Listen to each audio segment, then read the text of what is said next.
Apa pandangan Pak Ustadz tentang perang Yaman saat ini? Banyakan juga yang bilang itu tanda-tanda kiamat. Apakah ada hadisnya? Perang ini jelas antara Sunni dengan Syiah, gitu kan? Jelas. Sunni itu siapa? Yang mengikuti sunnah Nabi. Syiah orang-orang yang menolak sunnah Nabi SAW. Orang Syiah tidak mengikuti sunnah Nabi SAW. Mana ada orang Syiah mengikuti sunnah Nabi?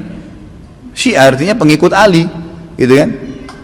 Saya sangat yakin secara pribadi, teman-teman kita semoga Allah berikan hidayah yang Syiah di Indonesia tidak faham Syiah itu apa. Kebanyakan mereka tidak tahu itu Syiah. Kalau mereka tahu Syiah, mereka ke Iran dan mereka pelajari benar-benar, itu mereka tidak mau jadi orang Syiah. Saya punya teman-teman, waktu saya di Jakarta ini ada orang-orang asli dari sana. Ya, orang-orang Arab dari Irak dan dari Iran asli dari sana, dan mereka memang Syiah dasarnya, pernah duduk sama saya bersama-sama. Jadi mereka itu heran dengan Syiah di Indonesia. Bahasa mereka itu, ini Syiah di Indonesia, ini Syiah dari mana, dia bilang.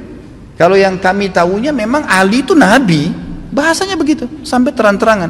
Yang kami tahu itu Ali itu Nabi. Mereka berkeyakinan kalau Syiah yang sebenarnya itu adalah mereka berkeyakinan kalau guntur, kalau petir, kalau apa itu tuh cambuknya Ali, suaranya Ali lagi marah. Memang begitu. Dan hampir semua Syiah sepakat Al-Quran itu, kalau saya katakan semuanya sepakat, Quran kita ini kurang.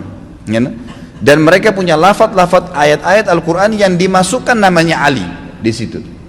Yang tidak pernah ada dalam Al-Quran, tidak pernah turun. Allah mengatakan dalam Al-Quran, Inna nazzalna dzikra wa inna lahu lahafidhun, kami turunkan Quran dan kami akan menjaganya. Mereka tidak mengatakan tidak, ada 19 juz yang tersembunyi. Tapi kalau anda bergabung sama orang-orang Syiah dan mengatakan bahwasanya saya saya melihat Syiah itu begini, katanya Quran kurang, dia bilang tidak. Umumnya karena mereka masih menggunakan sistem taqiyah. Coba lihat apa yang terjadi pada saat Syiah sudah mulai berkuasa. Anda harus faham ya, orang-orang Syiah menganggap anda semua ini ahli sunnah kafir, dalahnya halal. Mau lihat buktinya?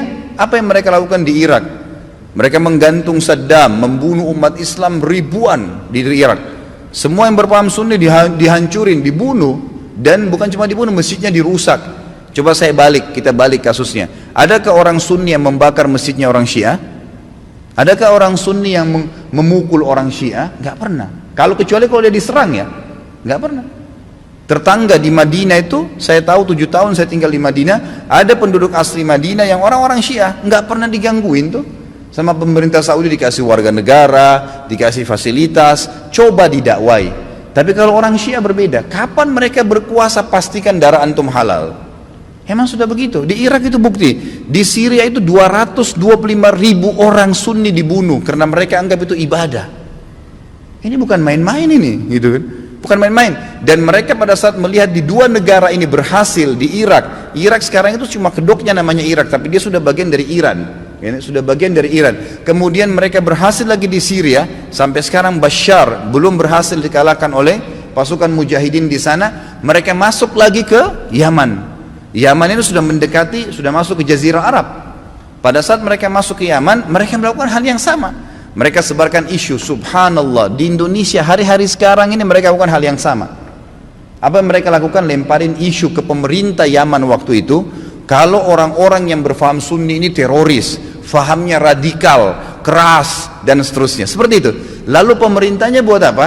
Bersama-sama dengan kelompok Syiah ini untuk menyerang ahli sunnah. Itu yang terjadi. Pemerintahnya nggak sadar, gitu kan? Pemerintahnya nggak sadar. Setelah orang-orang Sunni, dai-dainya banyak yang ditangkapi, gitu kan? Apa yang terjadi? Pasukannya orang-orang Syiah menguasai pemerintahan dan akhirnya menguasai pemerintahan itu. Itu yang terjadi. Baru berapa hari berkuasa sudah dipasang pelang-pelangnya Khomeini, sudah pakai simbol-simbol Syiah semuanya. Halal darahnya ahli sunnah. Ini pemahaman Islam dari mana ini? Pemahaman dari Islam dari mana membunuh seorang Muslim? Nggak mungkin, gitu kan? Sekali lagi ya, orang-orang Sunni tidak membunuh orang-orang Syiah kecuali memang mereka melakukan kerusakan. Mereka tinggal di tengah-tengah umat muslimin, gitu kan? Dianggap bagian dari umat Islam, didakwahin. Orang yang sesat harus didakwahin, gitu kan pemahamannya ya, jadi jelas sekali. Nah sekarang ternyata orang-orang Huthiyin, istilahnya Huthi itu orang-orang Syiah yang dari Iran, mereka masuk ke Yaman dan mereka membantai kaum muslimin di sana. Mereka bilang apa? Musim haji ini kami akan serang Mekah.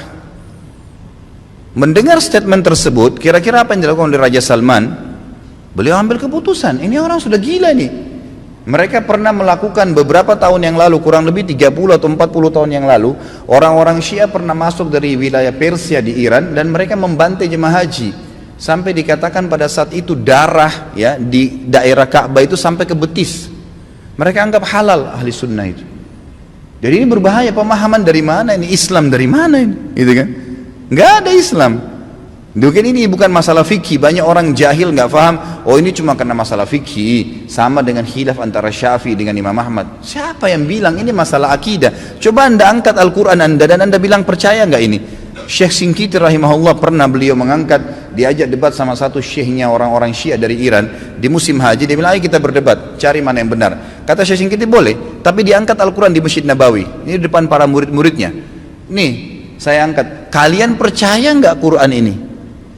Supaya kalau kita berselisih bisa kembali ke sini. Apa kata syekhnya? Saya nggak percaya. Kata Syekh Shinqiti kalau kita nggak usah berdebat. Untuk apa berdebat? Nggak ada rujukan. Karena mereka anggap Quran ini kurang. Bayangkan Quran kitabullah yang kita jadikan sebagai asas yang kita pertama dianggap tidak benar, bagaimana itu?